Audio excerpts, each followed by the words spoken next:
मुल्क भर में पेट्रोल, डीजल और सीएनजी की कीमतों में लगातार इजाफा हो रहा है। इसको लेकर एहतजाज का सिलसिला कई जगहों पर जारी है। दिल्ली में टैक्सी और ऑटो यूनियन ने बड़ी हड़ताल की है। जंतर मंतर पर उनका एहतजाज भी लगातार जारी। इनका कहना है कि पेट्रोल और डीजल और सीएनजी की कीमतों में लगातार इजाफा हो रहा है, लेकिन इनके मीटर जो के त्यों हैं, इनके मीटर में कोई इजाफा नहीं हो रहा है।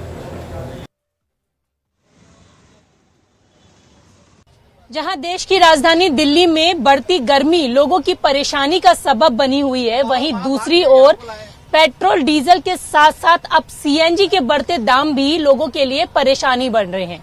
इस वक्त हम कनॉट प्लेस में खड़े हुए हैं और आप देख रहे होंगे कि मैं एक ऑटो में बैठी हुई हूं, क्योंकि ऑटो सीएनजी से चलता है और सीएनजी के दाम लगातार बढ़ते जा रहे हैं और सवारियां भी कम मिल रही हैं। तो हम कुछ लोगों से ही बात करेंगे जो कि ये ऑटो चलाते हैं, उन लोगों का क्या कहना है।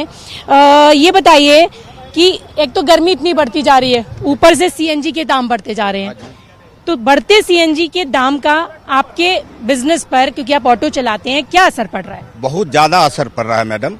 जो पहले के किराया था और सवारी वही देना चाहता है, 10 रुपया कम देना चाहता है कि लोगों के पास पैसे नहीं है।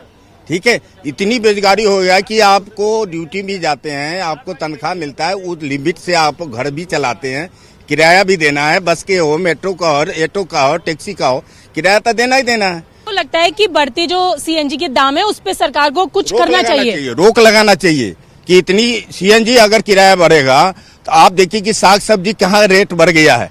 एक नींबू है ना 350, 1 किलो नींबू के 350 है। ठीक है, जो आप गर्मी में आपने नींबू को रस गाड़ के नमक डाल के आपने पानी पीते हैं, उसकी इतनी कीमत हो गई। तो इनका कहना है कि लगातार सीएनजी के दाम के साथ साथ जो दूसरी चीजें हैं वो भी महंगी होती जा रही हैं, तो महंगाई लगातार बढ़ती जा रही है। कैसे बजट मैनेज करते हैं, क्योंकि कितनी देर से खड़े वैसे आप यहाँ पर? यहाँ हो गए 1 घंटे करीब हो गए।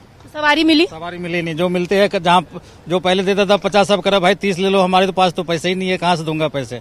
तो हम लोग को तो सीएनजी अब हमारे लोग को पहले 44 रुपए था, अब 70 रुपए हो गया, कहाँ से हम सीएनजी भरवाए। इसलिए हम सभी सवारी के पैसे पूरे देंगे जब भी तो चलेंगे, मीटर के भी पैसे नहीं दे रहे तो कहाँ चलेंगे। तो सवारी भी नहीं मिलती और धूप भी इतनी ज्यादा हो रही है। गर्मी में 1 घंटे से बैठे हो, कोई पूछ ही नहीं रहा है।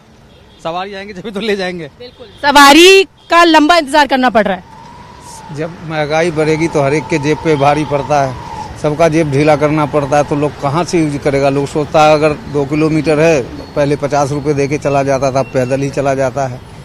महंगाई तो बहुत चरम पे पहुंचा हुआ है। श्रीलंका से ज्यादा बुरा हाल है इस टाइम इंडिया का। श्रीलंका तो छोटा द्वीप है, तो चलो वहाँ कुछ नहीं था तो हो गया, लेकिन इंडिया का महंगाई तो पूरे विश्व में सबसे ज्यादा महंगा होता जा रहा है। और एक तो गर्मी इतनी ज्यादा हो रही है, तो क्या कारण है, क्यों नहीं मिल रही सवारियां? सीएनजी भी महंगी हो गई, यही कारण, तो उसकी वजह से किराया बढ़ा। लोगों के पास पैसा खत्म हो गया, सबसे बड़ी बात यह है, लोगों के पास पैसा नहीं, महंगाई इतनी हो रही है। और जब कार्टेज बढ़ जाएगी तो चीजों की महंगाई भी बढ़ जाएगी, चीजों पे भी चीजें भी महंगी हो जाएंगी। हर आदमी अपना गुजारा सोच समझ के कर रहा है, इसलिए सवारी नहीं आ रही है। हर आदमी के पास पैसा नहीं है, पैसा कुछ लोगों के पास है, सबके पास तो पैसा नहीं है। मना कर दो, कहते आप रिक्शे वाले पैसे ले, 10 रुपए में जाता ही रिक्शा लेकर, तो हम भी तुम भी 10 रुपए में लेकर चलो। अब हमारे 10 रुपए में कौन सा गुजारा है, इसमें 25 रुपए मीटर ही डाउनिंग है। गैस हमारे 70 रुपए, हम कहाँ से हम 10 रुपए में ले जाएंगे? आप बताएं। क्या बताएं, सही बोले उन्होंने, जो भी बोला वो सत्य है कि सीएनजी जो 43 रुपीज था डायरेक्ट वो 70 रुपीज हो गया। और हम सवारियों से अगर पैसे की मांग करते हैं तो कहते भैया इतनी क्यों मांग रहे हैं आपने। हम कहते जी सीएनजी महंगे हो गए, फिर भी उनको लगता है कि भाई आप सीएनजी महंगा हुआ, आप गवर्नमेंट से मांगो, गवर्नमेंट से बोलो, हमसे आप क्यों मांग रहे हो। तो ये सब सारी बातें होती है। बट क्या है कि देखिए सबके पास तो उतना पैसा है नहीं जो हम बोले और बैठ गए चल दिए। अंकल एक चीज बताइए कि रेट बढ़ रहे हैं जिस तरीके से, अभी दुगने के करीब हो गए सीएनजी के दाम हम देखें, तो ऐसे में बजट जो आप लोग अपने घर का चलाते थे वो भी गड़बड़ा गया, वो कैसे मैनेज होता गया मैडम? इसलिए कि घर चलाना मुश्किल है।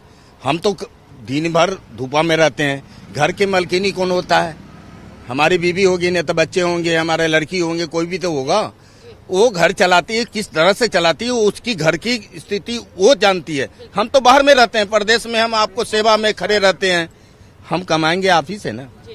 जब पैसे जेब में आएगा तब ये तो खर्च करेंगे, जब जेब में पैसे नहीं आएगा तो खर्च कहाँ से करेंगे? तो यहाँ पर जो तमाम लोग हैं उनका कहना है कि जिस तरीके से लगातार सीएनजी के बढ़ते दाम ने उनके घर के बजट को गड़बड़ा दिया है और ऊपर से जिस तरीके से गर्मी पड़ रही है, ऐसे में घंटों सवारी का इंतजार करना पड़ता है और उसके बाद भी जिस तरीके की कमाई की उम्मीद वो लेकर अपने घर से रोज निकलते हैं, वो उम्मीद कहीं ना कहीं अधूरी ही नजर आ रही है। कैमरा पर्सन सत्या के साथ रचना, न्यूज़ 18।